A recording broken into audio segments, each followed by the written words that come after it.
Hello, everybody. Marty and Andrew here. Andrew, we're at E3 2016. We are. We are very exhausted. It's incredible. But we want to talk about Days Gone.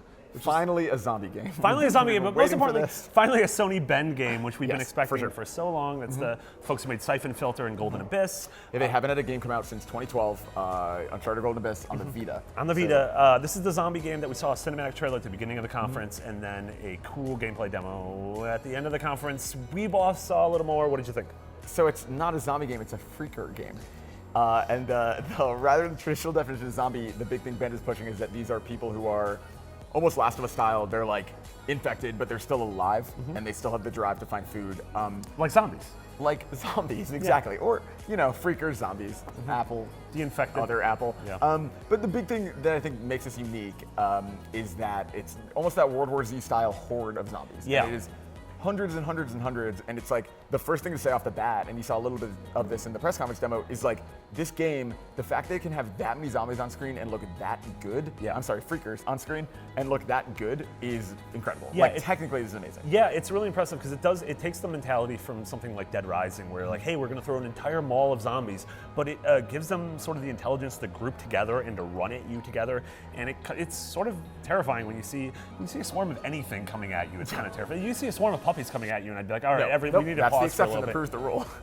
Puppies would be amazing. Yeah. Well, for you specifically, it would be bad. Yeah. Marty's allergic to puppies and all animals. The big thing though, the big thing that I forgot as soon as I said it is that they like traverse the environment in such a way where like they gang up and that affects the world around them. So it's like if a bunch of them try to run across the bridge, that bridge is gonna collapse. Like it's like the physics of how many there are work in your favor. Yeah, so in that demo we saw, it was a like relatively open world, but you were the player was guiding in a way where like he saw a little gap under a train car, and so he was sliding under it and they had to crawl over it, or he was running past a big pile of 2x4s and you ran by and contextually could toss them behind you and create a barrier. You could like cut the rope holding them back. Yeah, which seems super cool. But my whole thing was, if I was playing this demo, I would have no idea I could do any of this. I would have no idea where to go. Like the objection wasn't very clear. The objective wasn't clear. It was sort of incomprehensible to me, and I have a hard time believing that's how the game is in the wild. I mean, I guess it would be the idea of like you learn as you go. So it's like when you're 20 hours into that game, and it's like the pallets in The Last of Us or something. Yeah. Like it's like by the 18th time you've done that puzzle, maybe you understand it. That's a terrible way to compare. I mean, I think the thing for me that made this stand out is that it is a defensive zombie game. Yes. It's not to the point of being like tower defense, but where no matter how many bullets you have, if you try and shoot those things, you will never, ever, ever stop them because there are thousands of them.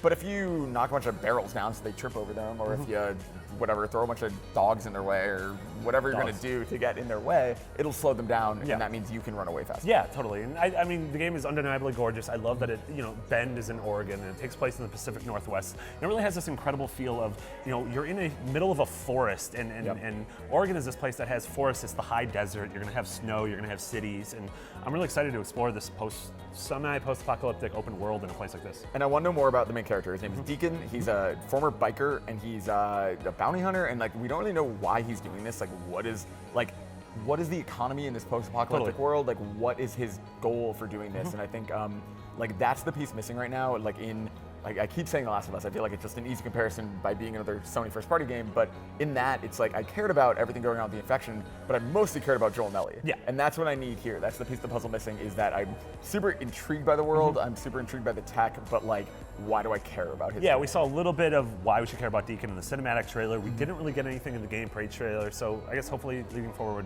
we're going to see more that will make us care about both sides of it. Yep, for sure. For everything else, zombies, post-apocalyptic scenarios, and these two handsome devils right here, you're already in the right place. IGN.